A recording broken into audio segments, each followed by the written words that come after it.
नमस्कार, मी माधव सावरगावे. बीड जिल्ह्यातील जनतेसोबतच्या आवाज महाराष्ट्राचा या शो मध्ये सर्वांचं स्वागत करतोय. बीड जिल्हा म्हणलं की सगळ्यात क्षेत्रात अग्रेसर असा जिल्हा आहे. इथं राजकारण मजबूत आहे. सोबतच इथं अनेक वाईट गोष्टी सुद्धा आहेत, पण त्या सातत्याने चर्चेला येत असतात.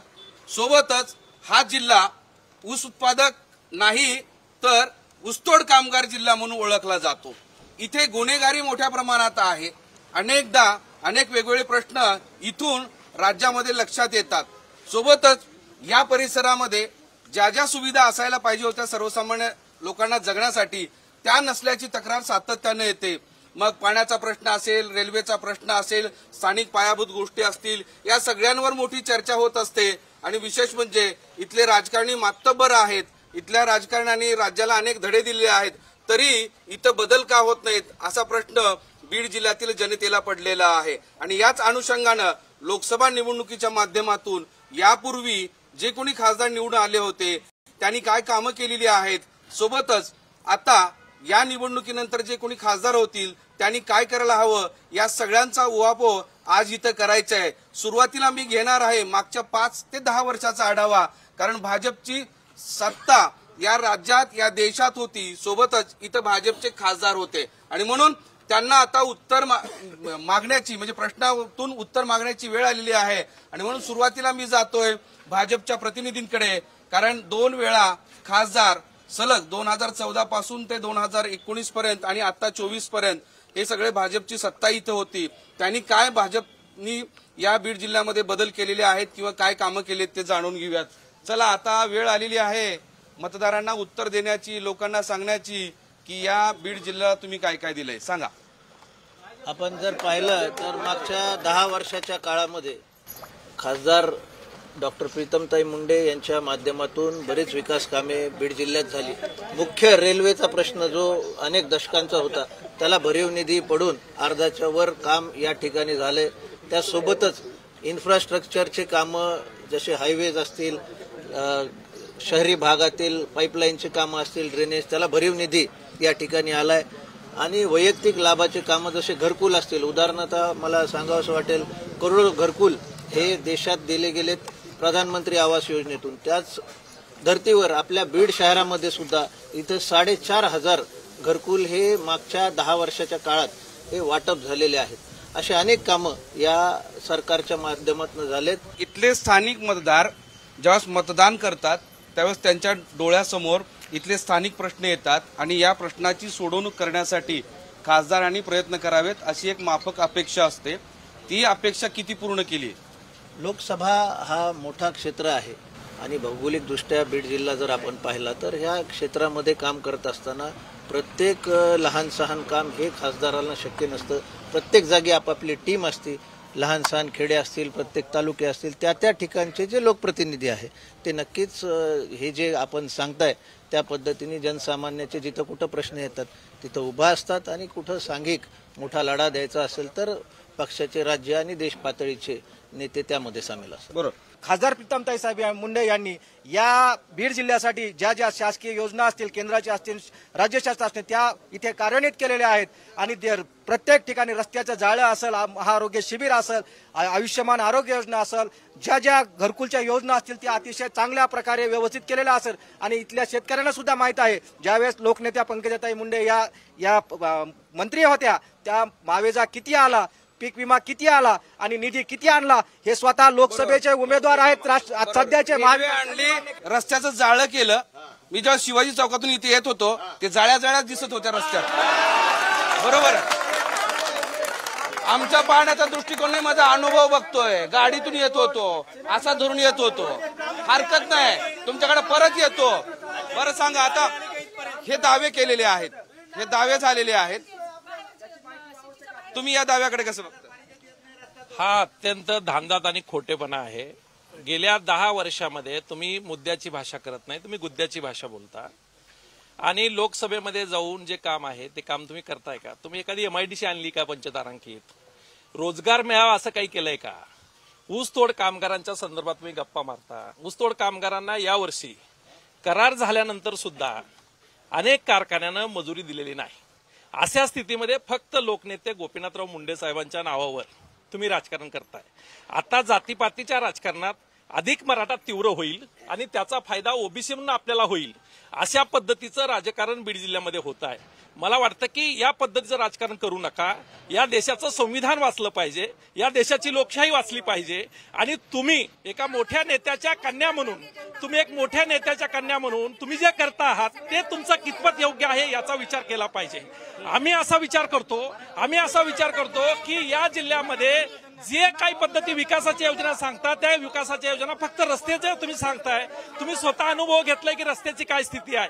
आम्हाला असं सांगायचंय की तुम्ही गप्पा मारू नका. तुम्ही असं म्हणले होते, तुम्हाला माहित असेल सर, मला तुम्हाला हे सांगायचंय की या उमेदवार असं म्हणाल्या होत्या, यांच्या ज्या खासदार होत्या विद्यमान, त्या असं म्हणाल्या होत्या की महाविकास आघाडीला माझ्या विरुद्ध उमेदवारच भेटत नाहीये. आता परिस्थिती अशी की त्यांनाच उमेदवारी भेटली नाही. जे सांगत होते की माझ्यावर उमेदवारच नाही राष्ट्रवादीला आणि महाविकास आघाडीला, त्यांना स्वतः उमेदवारी भेटलेली नाहीये. याच्यावरून समजून घ्या की अत्यंत निष्क्रिय खासदार आणि त्यांच्या सर्व्हेमध्ये ठरलं की हा खासदार निवडून येणार नाही आणि म्हणून ही पंकजाताईवर लादलेली उमेदवारी आहे. खरं म्हणजे त्या स्वतः सुद्धा याचे इच्छुक नाहीत. त्या असं सांगतायत की मी स्वतः इच्छुक नव्हते, पण आता पक्षाने आदेश दिलाय आणि मी त्यांची भाषणं अत्यंत बारकाईने ऐकतोय. त्या कुठेही भारतीय जनता पार्टी, नरेंद्र मोदी असं काही नाव घेत नाहीत. त्यांना भीती वाटते की मोदीचं आणि भाजपचं नाव जर घेतलं तर बीड जिल्हा त्यांच्या विरोधात जाईल आणि या सगळ्या पार्श्वभूमीवर ही लोकसभा लढवली जाते. मला वाटतं हा जिल्हा कायम कम्युनिस्ट विचाराचा आहे, डाव्या विचाराचा आहे, लोकशाहीच्या संवर्धनाच्या विचाराचा आहे. हा जिल्हा आपल्या माहितीसाठी या जिल्ह्यानं ब्राह्मण खासदार दिला परांजपे, या जिल्ह्यानं गावडेसारखा धनगर खासदार दिला, मंत्रीसारखा मारवाडी खासदार दिला, बुरांडेसारखा लिंगायत खासदार दिला, क्षीरसागरासारखा तेली खासदार दिला, या जिल्ह्यानं ढाकणेसारखा वंजारी खासदार दिला. मला वाटतं या जिल्ह्यामध्ये कोणत्याही जातीचा, कोणत्याही धर्माचा, जाती धर्मावर निवडणूक करणे ही बीड जिल्ह्याची परंपरा नाहीये आणि म्हणून जो विकासाची भाषा करेल, जो मुद्द्याची भाषा करेल, त्याच्या पाठीमागे बीड जिल्हा उभा राहील. केवळ जाती धर्माची भांडणं लावून मला वाटतं की बीड जिल्ह्याचं अधिक नुकसान आपण करू नये. म्हणून विकास जो तुम्ही बघताय तो विकास नाहीये, ती प्रोसेसमध्ये आलेली कामं आहेत. प्रोसेसमध्ये आलेल्या कामाला तुम्ही स्वतःचा विकास सांगताय. आमचं म्हणणं आहे तुम्ही स्वतंत्रपणे काय आणलंय ते आम्हाला दाखवा आणि मतं मागा.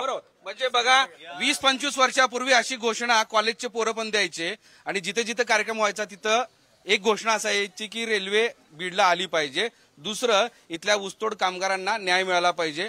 तर 25-30 वर्षापासूनची जी गोष्ट आहे ती अजून कायमस्वरूपी तशीच आहे. मग सुधारणार कुठं? आपण अशी स्थिती झालेली आहे. या जिल्ह्याचा पाहिजे तसा विकास झालेला नाहीये. सिंचनाचे प्रश्न असतील, रोजगाराचे प्रश्न असतील, MIDC असेल, रस्त्याचे प्रश्न असतील. गेल्या 10 वर्षापासून जे रस्ते चालू आहेत ते रस्ते अजूनही पूर्ण झालेले नाहीयेत. बाकीच्या जर जिल्ह्याचा विचार केला, जिथं सत्ताधारी पक्षाचे खासदार होते त्या ठिकाणी रस्त्याचे कामं ज्या स्पीडने झालेत त्या स्पीडनी कामं बीड जिल्ह्यामध्ये झालेले नाहीयेत. 10 वर्षापासून बीडचे लोक भाजपला निवडून देत आहेत, परंतु बीडच्या खासदार ह्या विकास कामं करण्यामध्ये कमी पडलेले आहेत. काय करायला हवं? त्यांनी काम करायला पाहिजे होते, परंतु या खासदारांनी आणि भाजपवाल्यांनी या विकास कामं करण्यामध्ये फक्त राजकारण केलं आणि विकास कामं होऊ दिले नाहीत आणि विकास कामं पूर्ण करण्यामध्ये ह्या खासदार अगदी निष्क्रिय ठरलेले आहेत. शेतकऱ्यांचा प्रश्न सुद्धा आता शिवसंग्रामच्या नेत्यांनी मांडलेला होता की इथे शेतीसाठी पाणी नाही, शेतकऱ्याच्या आत्महत्या वाढत आहेत, आता दुष्काळी परिस्थिती आहे. यापूर्वी सुद्धा अशाच पद्धतीने 10 वर्षात 2 वेळा दुष्काळ होता. या स्थितीमध्ये काही दिलासा मिळालाय का? हा एक प्रश्न अनुत्तरित आहे. तुम्ही मला सांगा की आता शेतकऱ्याची काय स्थिती आहे? शेतकऱ्याला काही दिलासा मिळालाय का? म्हणजे आपण असंच गृहीत धरू, चला खासदारासोबत राज्यातली सत्ता त्यांची, केंद्रातली सत्ता, याचा काही आधार मिळालेला आहे का? शेतकऱ्यांना मिळाले नाही काय? हे जे सगळ्या काही घोषणा आहेत हे सगळ्या पोकळ घोषणा आहेत आणि खरं तर हे जे आता जे काही प्रतिनिधींनी इथं उत्तर दिले तर हे नुसतं काहीतरी उगाच त्यांची बाजू लावून धरायची म्हणून धरायची. खरं तर 10 वर्षामध्ये 2,500 शेतकऱ्यांनी बीड जिल्ह्यात आत्महत्या केलेल्या आहेत आणि दिवसेंदिवस शेतकऱ्याच्या आत्महत्येमध्ये वाढच होते. आत्महत्या कमी व्हायला तयार नाहीत. पीक विमा असेल, पीक कर्ज असेल आणि अनेक हे सिंचनाचे प्रश्न असतील, अनेक असे प्रश्न इथं पडून येतं. मात्र हे जे काही भाजप, राष्ट्रवादी, हे जे काँग्रेसवाले सगळे आरोप आणि प्रत्यारोपामध्ये फक्त शेतकऱ्यांना फसवण्याचं काम करतंय. खरं तर ज्या बीड जिल्ह्याचा विकास जे एवढे मोठे नेते म्हणून इथं जे आज खासदार म्हणून जे मिरवत आहेत त्यांनी तर खरं तर 10 वर्षामध्ये लक्ष दिलं असतं तर या बीड जिल्ह्याचा स्तर अधिक उंचावला असता. मात्र शेतकऱ्याची ही स्थिती आहे. तरुणाची काय स्थिती आहे? तरुणांची काय स्थिती? अहो 10 वर्ष भाजप सरकारने एक बी काम केलं नाही, रोजगार नाही, MIDC मध्ये उभा एक बी उद्योग नाही. सरकार फक्त घोषणा करते. त्यात काय मग उद्या काही काय नाही. गुन्हेगारी वाढलेली आहे, महिला सुद्धा सुरक्षित नाहीत. फक्त काय खोट्या केसेस करून अनेक तरुणांना या ठिकाणी बीडमध्ये फसवलं जातंय आणि गुन्हेगारी अतिशय वाढलेली आहे. याला बीडचे पालकमंत्री आणि बीडचं प्रशासन जबाबदार आहे. हा बोला. हा इथं तांत्रिक पद्धतीने गुन्हेगारी वाढलेली आहे. सत्ताधारी पक्षांनी विरोधी पक्षावर, सर्वसामान्य लोकांवर तांत्रिक पद्धतीने गुन्हे दाखल केलेले आहेत. सत्तेचा पुरेपूर वापर करून या ठिकाणी विरोधकांना गार करण्याचं काम, त्यांच्यावर गुन्हे दाखल करण्याचं काम झालेलं. दुसरी गोष्ट बेरोजगारीचं. साहेब हे 10 वर्ष खासदार होते. भारतीय जनता पार्टीने या ठिकाणी सबका साथ सबका विकास म्हणून घोषणा देऊन या ठिकाणी अहो देशाचे पंतप्रधान बी मन की बात ऐकत नाहीत आणि तुम्ही बी ऐकत नाहीत. बोलू तर द्या ना. एक सर्वसामान्य लोकांचा आवाज जर भाजप दाबत असेल तुम्ही दाबू नका ना म्हणतायत ते. आता साहेब आम्ही तुमची गाडी बघितली जरा सरकार जरा इकडं आता कमीत साहेब जरा साहेब आमचं एक बॅरिस्टर असदुद्दीन ओवैसी साहेबाचा फोटो तिथे लावा. कारण लावतो. हा हे चांगली सूचना आहे. कारण काय माहिती साहेब सगळ्याचे फोटो आहेत. आमचाही फोटो लावा म्हणजे मुस्लिम समाजाचा एक प्रतिनिधी म्हणून कुठतरी खेळात घ्या. 100% कुणी घ्यायलाच तयार नाहीत. हे जे आहेत हे शरद पवार साहेब किंवा ही जी महाविकास आघाडी ही यांना वाटतंय की मुस्लिम समाजाची मतं यांना बापाची जहागिरी वाटते. हे त्यांच्या बापाची जहागिरी नाहीये. आजपर्यंत त्यांनी आमची मतं घेतली. भारतीय जनता पार्टी एकीकडे जातीवादी पक्ष म्हणून मुस्लिम समाज त्यांना मतं करीत नाही. आता सीए त्यांनी आत्ताच म्हणजे 2019ला सीए या ठिकाणी कायदा अंमलात आणला. परंतु आता म्हणजे एक 15 दिवसापूर्वी त्यांनी त्याची अधिसूचना काढली. मला हे म्हणायचं की मुस्लिम समाजाला भीती दाखवून या ठिकाणी राजकारण केलं जातंय. असं करू नका. विकासाच्या मुद्द्यावर राजकारण करा. तरुणांना रोजगार द्या, महागाई कमी करा. आमच्या बीडमध्ये जर सांगायचं झालं तर चांगली MIDC आणा. जे तरुण मुलं शिकलेले आहेत त्यांना या ठिकाणी रोजगार द्या, महागाई कमी करा. आणि जे ह्यांनी सांगितलं आता भारतीय जनता पार्टीचे हे प्रतिनिधी झाले योगेश क्षीरसागर, तुम्ही सांगितलं खड्ड्यातून तुम्ही आलात ते जाळीतून. मला या ठिकाणी सांगायचं रेल्वे आणि रस्ते याच्या बाबतीत बीड अतिशय महाग असलेला आहे. रस्त्याची जाळी कधी विणणार तुम्ही? रस्त्याची जाळी जर पाहिलं तुम्ही तर हे ग्राम सडक योजनेच्या अंतर्गतले गावागावातले जर रस्ते पाहिले तर त्याच्यामध्ये तुम्हाला विकास झालेला दिसल. तुम्हाला त्याहीपेक्षा पण प्रीतमताई खासदार असताना प्रीतमताईंनी जो निधी आणलेला आहे शहरातला जो आहे रस्ता, तर त्या रस्त्यामध्ये आमदार संदीप क्षीरसागर माननीय ते आहे त्या इथं त्यांनी तो रस्ता अडवलेला आहे. जो रस्ता अडवलेला आहे त्याच्या संदर्भामध्ये तुम्हाला सगळीकडे दिसल. आणि आता तुम्ही रेल्वेचा प्रश्न जो म्हणता येतं 2.5 वर्षाचा जो कालावधी होता तो हा सरकार उबाठा शिवसेनेच्या तो जे काम होता तो उबाठांचा होता. त्या संदर्भामध्ये मुख्यमंत्री साधारणतः घरात बसून होते. त्या काळामध्ये आमची भारतीय जनता पार्टीने लसीकरणाचे काम असू द्या, वैद्यकीय रस्ते कुठे झाले, रस्ते तुम्ही बीड जिल्ह्यामध्ये सगळीकडे रस्ते झालेले आहेत. आणि अजूनही तुम्ही इकडून आलात, इकडून जर आला असतात तर येताना सुद्धा तो जो रस्त्याचं काम चालू आहे नवगण राजुरीच्या त्या बाजूनी त्या आता पुढेपर्यंत सगळ्या रस्त्याचा हा जो कामाचा रस्ता अडवला हा देत आहे उत्तर. त्याचाही अडवलेला जो आहे तो संदीप क्षीरसागरनी तो रस्ता अडवलेला आहे. मांजर सुंब्या मला सांगा, मांजर सुंब्याहून ज्यावेळेस नव्या रस्त्याने गेलो किती टाकी कमरेला झटके बसतात अंबाजोगाई जाईपर्यंत? तिथला सुद्धा अजूनही त्या रस्त्याचं काम चालू आहे. आमच्या जरी आता आचारसंहिता झालेली असली तरी पण प्रत्येक ठिकाणी काम चालू आहेत. रस्त्याचं काम झालंय पण ज्यावेळेस मांजर सुंब्याहून अंबाजोगाईला जाता किती जागी कंबरडा मोड ठिकाणी आधीपासून आलेला जो रस्ता आहे तुम्ही अगदी हवेत चालल्यासारखं वाटतंय तुम्हाला. हे जो महामार्ग आहे या महामार्गाचे रस्ते पहा तुम्ही.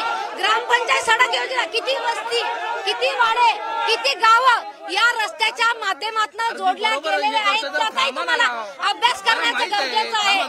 10 वर्षाच्या काळामध्ये जेव्हा मोदी सरकार आणि खासदार प्रीतमताईच्या माध्यमातून बीड शहराचा जो विकास, बीड जिल्ह्याचा जो विकास झालेला आहे गावागावात, वाडीवाडीत, रस्त्यात आणि महामार्ग या माध्यमातून सगळीकडे रस्त्याचं झाला. चला आता रस्ते सोडून देऊया. रोजगार किती तरुणांना दिला?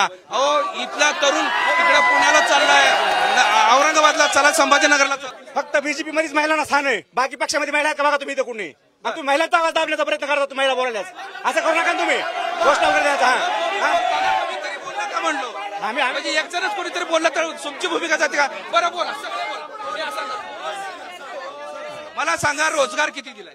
शेकडो तरुणांना रोजगार मिळाला आहे. परळीची MIDC प्रगती पथावर झालेली, तिथं पण रोजगार चाललेला आहे. परळी होते ना, नवीन थर्मल असेल त्याच्यामध्ये पण मुलांना शेकडो मुलांना रोजगार मिळालेला आहे. असं मिळाला असं नाही म्हणू नका तुम्ही, रोजगार मुलांना मिळाला आहे. मी कुठं म्हणतोय ते म्हणतायत 50% रेल्वेचं काम झालेलं आहे. हा, समोर थांबलेले सगळे लोक 50% रेल्वेचं काम झालेलं आहे. राहिलेलं 50% या 5 वर्षात पूर्ण होऊन हजारो पोरांना तिथे रोजगार उपलब्ध होणार आहे. उद्या पंकजाताई केंद्रात मंत्री, ग्रामविकास मंत्री मुंडे साहेबांचं स्वप्न पूर्ण करणार आहेत. कृष्णा खोऱ्याचं पाणी बीडला मुंडे साहेब स्वप्न पूर्ण करून ताई आणणार आहेत. हे ध्यानात असू द्या. कृष्णा खोऱ्याचं पाणी आणण्याची क्षमता फक्त पंकजाताईमध्ये, आता महाराष्ट्रात मध्येच नाही. बीड जिल्ह्यामध्ये गेल्या 20 वर्षाच्या काळामध्ये भाजपने नुसता रेल्वे, ऊसतोड कामगार आणि या पंचतारांकित कंपनीच्या MIDCच्या संदर्भात वक्तव्य केलेलं आहे. मात्र बीड जिल्ह्यामध्ये कुठंही असं भाजपने काही केलेलं नाही. बीड जिल्ह्यामध्ये परळी तालुक्यात भाजपने दलितांचे घरं पाडलेले आहेत, त्यांना घरकुल वगैरे काही दिलेलं नाही. आणि स्वर्गीय गोपीनाथरावजी मुंडे साहेब गेल्यापासून ऊसतोड कामगारांच्या नुसत्या नावाने यांनी बिलं काढून ऊसतोड कामगारांसाठी कुठलीही उपाययोजना केलेली नाही. बीड जिल्ह्यामध्ये जे थर्मल आहेत, बीड जिल्ह्यातले जे थर्मल आहेत ते थर्मल बंद अवस्थेत आहेत. पंचतारांकित MIDC करतो म्हणले ती सुद्धा केली नाही. आणि मेडिकल कॉलेज काढतो म्हणले तर आंबेजोगाईच्या मेडिकल कॉलेजमध्ये एकही स्टाफ नाही. हे बीड जिल्ह्याचं दुर्दैव आहे आणि इथले खासदार निष्क्रिय आहेत असं या ठिकाणी ठाम म्हणतो. आमचा मराठा आरक्षणाचा मुद्दा आहे. जो उमेदवार लोकसभेचा सगळ्या सोयऱ्यांची व्याख्या, त्याची भूमिका स्पष्ट करील.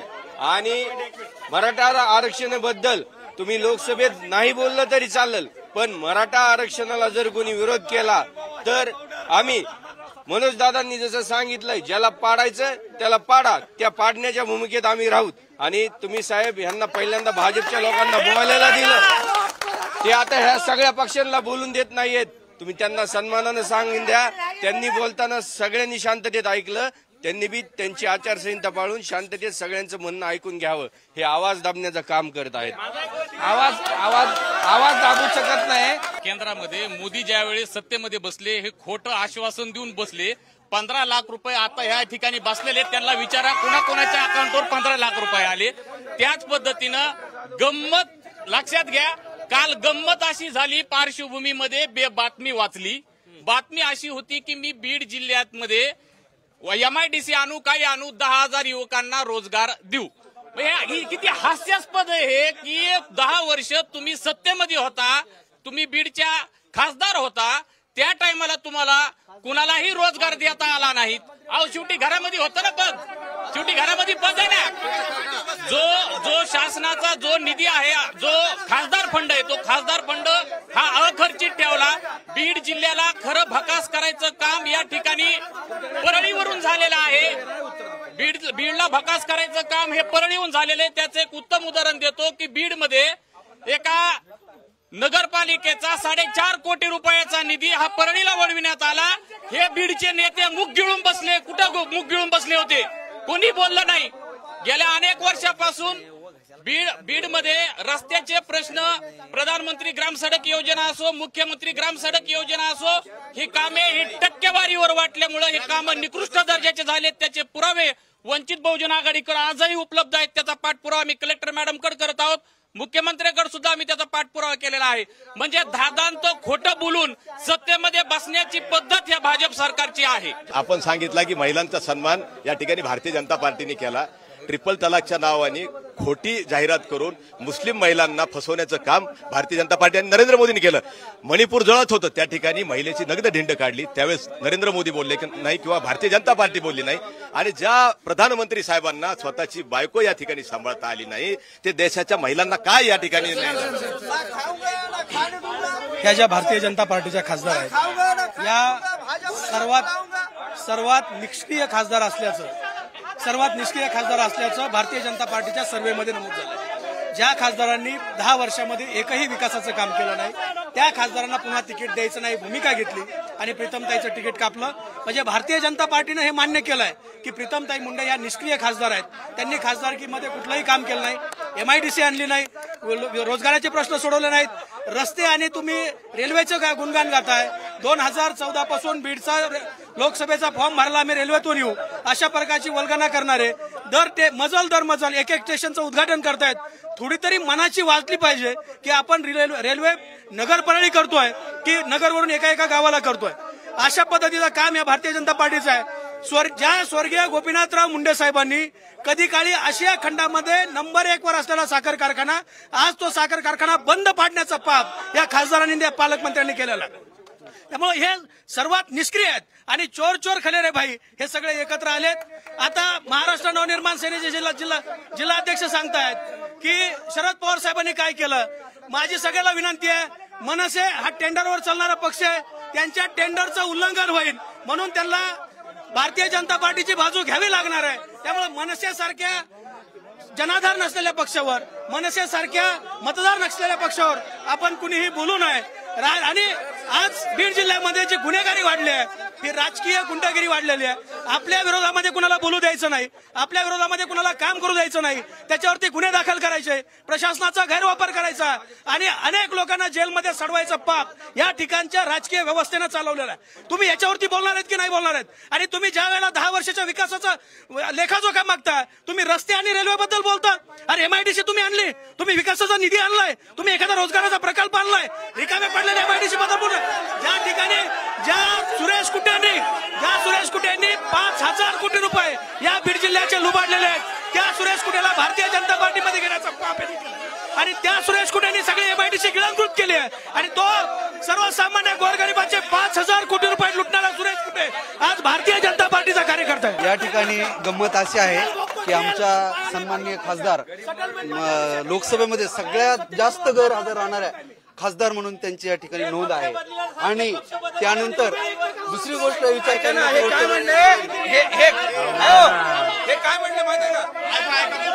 आणि नंतर भाजपला त्यांना बदलावं लागलं आणि जरी बदललं आणि या ठिकाणी गणित लावले जातात की मराठा वर्सेस OBC झाल्याच्या नंतर आम्ही निवडून येऊ, त्या भ्रमामध्ये आहेत. या ठिकाणी फक्त आणि फक्त भाजप हटाव आणि देश बचाव, मोदी हटाव देश बचाव. बीड जिल्हा हा पुरोगामी विचाराचा जिल्हा. या जिल्ह्यामध्ये क्रांतिसिंह कॉम्रेड नाना पाटील असतील, कॉम्रेड गंगाधरप्पा बुरांडे असतील, या अशा महापुरुषांचा हा जिल्हा आहे. हे या ठिकाणी खासदार म्हणून राहिलेले आहेत आणि त्यांच्या कार्याची पद्धत पहिल्यांदा रेल्वेचा प्रश्न क्रांतिसिंह नाना पाटलांनी त्या ठिकाणी लोकसभेत मांडला होता. रेल्वे झाला, दुसरं काय, शेतकऱ्यांचे विविध प्रश्न त्या ठिकाणी लोक रेल्वेतच अडकून पडलेत. हे पहा, मागच्या मला थोडं शेतीविषयी बोलायचं आहे. साहेब, मी शेतकरी आहे. हे सरकार फक्त 2,000 रुपये देऊन 200 लोकांचा बळी घेणारे सरकार आहे. साहेब, यांनी 2,000 रुपये देऊन 3,000 रुपयावर सोयाबीन आणलं. साहेब, यांनी नासका टमाटा विदेशातून 200 रुपये किलो आणून भारतात 100 रुपये किलो विकला. साहेब, यांनी आज कांद्याच्या निर्यातीवर बंदी घेतली. साहेब, यांनी आज शेतकऱ्याचा खरा बळी घेणारा BJP सरकार असेल तर फक्त BJP सरकारने शेतकऱ्याचा बळी घेतलेला आहे. दोन्ही आज बीड जिल्ह्यात दिलेले दोन्ही उमेदवार हे निवड लादले गेलेले. स्मृती इराणी डोक्यावर गॅस घेऊन फिरत होत्या. 400 रुपये गॅस असताना स्मृती इराणी डोक्यावर गॅस घेऊन फिरत होत्या. आज 1100 रुपये 1200 रुपये गॅस झालाय. मग स्मृती इराणी कुठे गेल्या? टीव्हीवर जाहिरात द्यायची, हो गई महंगाई की बेकार, अब की बार कुठे गेला सरकार? सर्वसामान्य जनता ही महागाईने त्रस्त आहे आणि याच्यामुळे सर्वसामान्य माणसाला एक चांगला विकल्प पाहिजे. आतापर्यंत 40 वर्ष सत्ता असणाऱ्यांना ही लोक कटाळलेत आणि 15 वर्ष सत्ता देणाऱ्याला सुद्धा कटाळलेत. इथं देशामध्ये नवीन पर्याय पाहिजे. त्याच्यामुळे सर्वसामान्याचे प्रश्न जाणणारा नेतृत्व या जिल्ह्याला पाहिजे. मी कुठल्याही पक्षाचा टीका नाही करणार मी, परंतु हा देश स्वतंत्र झालेला आज कितीतरी वर्ष होऊन गेले. 50 वर्षामध्ये रेल्वेचा प्रश्न तुम्ही सर ऐका, 50 वर्षामध्ये 50 किलोमीटरच रेल्वे आली. रेल्वेचं अर्धच काम झालं 50 वर्षामध्ये. ऐका, हा शैक्षणिक दृष्ट्या बीड जिल्ह्याला बदनाम केलं जातं. बीड जिल्हा तुम्ही मागवा बोलत असताना म्हणलात की बीड जिल्हा हा गुंडगिरी नावाने ओळखला जातो. याचं कारण पण पण शोधलं पाहिजे की या जिल्ह्यामध्ये खूप मोठी माणसं होऊन गेले सर. असं नाही की सगळेच गुंड होऊन गेलेत. या जिल्ह्यामध्ये विद्वत्तापूर्ण माणसं आमच्या जिल्ह्यामध्ये आहेत. आमच्या जिल्ह्याला बदनाम केलं जातं. या बीड जिल्ह्यामध्ये शिक्षणापासून वंचित ठेवण्याचं काम देखील राजकीय लोक अनेक वर्ष या जिल्ह्यातली सत्ता एकाच घरामध्ये विखुरली गेली आणि हे बीड जिल्ह्याचा लोकांचा अपयश आहे. लोकांनी अजून विचार केला पाहिजे. सत्तेचं विकेंद्रीकरण केलं पाहिजे. जोपर्यंत सत्तेचं विकेंद्रीकरण होणार नाही तोपर्यंत घराघरामध्ये न्याय पोहोचणार नाही. 95% मराठा शेतकऱ्यांच्या आत्महत्या झाल्यात. मी तोंडाला हे बांधलेलं होतं की भाजपची लोक आवाज दाबतील. हे बोलून देत नाहीत. हे सर्वसामान्यांना प्रश्न मांडू देत नाहीत. ते भाजप सोडून दिलं हो. मी कधीच मराठा समाजाच्या प्रश्नासाठी भाजप सोडून दिलं. अहो माझ्या शेतकऱ्याच्या माझ्या मराठा बांधवाच्या आत्महत्येवर तुम्ही आवाज बोलून देत नाहीत. तुम्ही आमचा आवाज दाबतात. तुम्ही शांत राहा नाही. तुम्ही हसायला लागलात आमच्या बोलण्यावर. तुम्ही आमची चेष्टा करायला लागलात. ही चेष्टा तुमच्या उमेदवाराच्या भोवऱ्यात पडणार आहे. तुम्ही आवाज दाबण्याचा प्रयत्न करू नका. अहो मराठ्यांची चेष्टा करू नका. हे आवाज दाबायलेत. सर मी सांगू इच्छितो बीड जिल्ह्यातली भाजपची अवस्था. स्वप्नील भाया गलदर एक भाजपचे तालुका अध्यक्ष आहेत. ते स्वप्न सांगता तुमच्याला लात मारली मी. यापेक्षा वाईट काय आहे? काय वाईट यापेक्षा? या जिल्ह्यामध्ये शेतकऱ्याचे प्रश्न आणि या महाराष्ट्रामध्ये देशामध्ये प्रश्न आहेत. शेतकऱ्याच्या कापसाचा भाव बघा, तुम्ही ऊसाचा भाव बघा, सोयाबीनचा भाव बघा. देवेंद्र फडणवीसने ज्या वेळेला यात्रा काढली होती त्यावेळेसला ह्या देवेंद्र फडणवीस उपमुख्यमंत्री आहेत आज राज्याचे. त्यांनी 14,000 रुपये कापसाच्या भावाची मागणी केली होती. मग आज तुम्ही शेतकऱ्याला विसरलात का? आज कापसाचा भाव 7,000 रुपये 6,000 रुपये प्रति क्विंटल आहे. शेतकऱ्यांचा सोयाबीनचा भाव 4,000 रुपये आहे. म्हणजे शेतकऱ्याला देशोधडीला लावण्याचं काम या भाजप सरकारने केलेलं आहे. आणि भाजप सरकार फक्त काय करतंय? जे लोक ईडी बीडी सीडी इन्कम टॅक्स ह्याचा वापर करून या सगळ्या लोकांना घेऊन सबमाल अंधार अशा पद्धतीची भाजपची रणनीती आहे. शेतकऱ्याच्या आत्महत्याचं प्रमाण प्रचंड कमी झालेलं आहे. काँग्रेस आणि त्यांच्या मित्र पक्षाच्या कार्यकाळामध्ये शेतकऱ्याच्या प्रचंड आत्महत्या होत होत्या. आता महायुतीच्या सरकारने आता हे याच्यावर शेतकऱ्यावर कॉन्सन्ट्रेशन केलेलं आहे. त्याच्यामुळे शेतकऱ्याच्या आत्महत्येमध्ये घट झालेली आहे आणि एकही शेतकरी भविष्यात आत्महत्या करणार नाही याच्यासाठी महायुती प्रयत्न करणार आहे. हमी भावाचं काय म्हणतायत? शेतकऱ्यांना हमी भाव दिला जाणार आहे. 100% दिला जाणार आहे. स्वामीनाथन आयोगाच्या शिफारसीप्रमाणे शेतकऱ्याच्या पिकाला हमी भाव दिला जाणार आहे. याच्यामध्ये तिळमात्र शंका नाही. भविष्यात एकही शेतकरी आत्महत्या करणार नाही याच्यासाठी महायुतीचं सरकार प्रयत्न करणार आहे. मुळात असं आहे की जलसिंचनाच्या योजना ज्यांच्या पुढाकाराने होत होत्या ते 70,000 कोटीचा घोटाळा करणारे अजित पवार आता भाजपा बरोबर आहेत. आणि ज्या पंतप्रधान नरेंद्र मोदी यांनी स्वतः अजित पवारांबद्दल बोलले मंत्री करण्यात आलं. या सगळ्या परिस्थितीचा विचार करा. अर्धा% सुद्धा सिंचन या जिल्ह्यातलं वाढलेलं नाहीये. जी जलयुक्त शिवार योजना आहे त्याच्यामध्ये 350 लोकांना संस्था ज्या आहेत मजूर संस्था त्या ब्लॅक करण्यात आलेल्या आहेत, ब्लॉक करण्यात आलेल्या आहेत. अनेक गुत्तेदारावर शिस्तभंगाची दंडाची कारवाई करण्यात आलेली आहे. जलयुक्त शिवाराच्या प्रकरणामध्ये या जिल्ह्याचा विद्यमान कृषी अधिकारी जेलमध्ये गेला आहे आणि अनेक अधिकाऱ्यांना जेलमध्ये जाण्याची शक्यता नाकारता येत नाही. 15,000 कोटी रुपयाचा भ्रष्टाचार जलयुक्त शिवारामध्ये झाला आणि 1 गुंठा सुद्धा जमीन भिजलेली ओलिताखाली आलेली नाही. ही वस्तुस्थिती आहे. आणि हे सगळे असताना तुम्ही विकास केला असं म्हणता. आपल्या जवळच्या नेत्यांना पाडण्याचा पराक्रम जयदत्त क्षीरसागरांचा पराभव हा पंकजा मुंडेंनी केला. तो पालकमंत्री होऊ नये म्हणून स्वतः पालकमंत्री होण्यासाठी स्वतःचे कार्यकर्ते उभे केले. हे स्वप्नील गलदर जे भाजपचे तालुका अध्यक्ष आहेत हे स्वतः इतक्या लोकात मान्य करतायत की मी आता त्यांच्या बरोबर नाहीये. त्यांनी आमचा आवाज दाबण्याचा प्रयत्न केलाय. मला वाटतं मुक्त वातावरणात लोकशाही पद्धतीने निवडणूक झाली पाहिजे ही आमची भूमिका आहे. चला सगळ्यांचा आवाज तुम्ही दाबत होता, तुमचाच आवाज होता. आता तुम्ही सांगा काय या सगळ्यांची उत्तर तुम्ही द्या. आता तुम्हाला जे प्रत्येकाने सांगितलंय शेतकऱ्यांच्या आत्महत्या होतात किंवा शेतकऱ्यांचा विविध ज्या योजना आहेत मग त्या योजनांमध्ये जर म्हणलं तर मोदी सरकारने प्रत्येक शेतकऱ्याच्या अकाउंटला जलसिंचन योजना त्यामध्ये अजून जर विचार केला तर आमच्याकडे ऊसतोड कामगारांचा जिल्हा आहे. ऊसतोड कामगारांच्या महिलांच्या गर्भपिशवीचा प्रश्न आहे. गर्भपिशवीच्या प्रश्नावरती या सरकारने या कॅन्सरच्या लसी काढल्या, त्याच्यामध्ये म्हणजे ज्या योजना आहेत, मग तिथे तुम्ही रोजगाराचा प्रश्न विचारला. रोजगारामध्ये मोदी सरकारच्या याच्यामध्ये वेगवेगळ्या प्रकारच्या योजना, ज्यामध्ये घरकुल असेल, वीज असेल, लाईट हे असेल. सगळं केलं. आता लोकसभा निवडणुकीनंतर जिल्ह्याला खासदार मिळाल्यानंतर त्यांनी काय करावं असं कॉमन एक प्रत्येकाला विचारतो. एकेका लाईन मध्ये सांगायचं. शेतकऱ्याच्या हमी भावासाठी खासदारांना संसदेत बोललं पाहिजे. मराठा आरक्षणाच्या विरोधात बोलू नये. जो कोणी लोकसभेत खासदार येईल बाजूनी बोलावे, विरोधात बोलू नये. जिव्हाळ्याचा रेल्वेचा प्रश्न जो आहे, जो विकासाचा दृष्टिकोन आहे तोच वाढवणार आहे. तर आतापर्यंत केलंय, यानंतर विकासच करणार. आरोग्य, शिक्षण आणि शेतीसाठी काम केलं पाहिजे. जाती धर्माच्या रावावरचं राजकारण बंद केलं पाहिजे. सर्वात महत्वाची गोष्ट आहे, ऊसतोड मजुरांचं स्थलांतर रोखलं पाहिजे. सर्वात महत्वाचा जे मायक्रो भटके आहेत विमुक्त जातीचे, ज्या 42 जाती आहेत, यांच्या आरक्षणाचा मुद्दा फार महत्वाचा आहे. आज निवडून आल्याच्या नंतर कुठलाही प्रश्न असेल तर आज ह्या लोकांना सगळ्याला पाल आणि झोपडी आठवती, पण त्यांच्या आरक्षणाचा मुद्दा आहे. त्यांच्या आरक्षणाचा मुद्दा. मुस्लिम समाजाला शिक्षण, आरक्षण आणि संरक्षण मिळालं पाहिजे. रोजगार युवकांना मिळाला पाहिजे. महागाई कमी झाली पाहिजे. शेतकऱ्याच्या आत्महत्या रोखण्यासाठी प्रयत्न झाले. सर या सगळ्या बीडकरांचे मी आभार मानतो. तुम्ही या चर्चेमध्ये मोठ्या संख्येने सहभागी झालात. आपली भूमिका ठामपणे इथं मांडलात.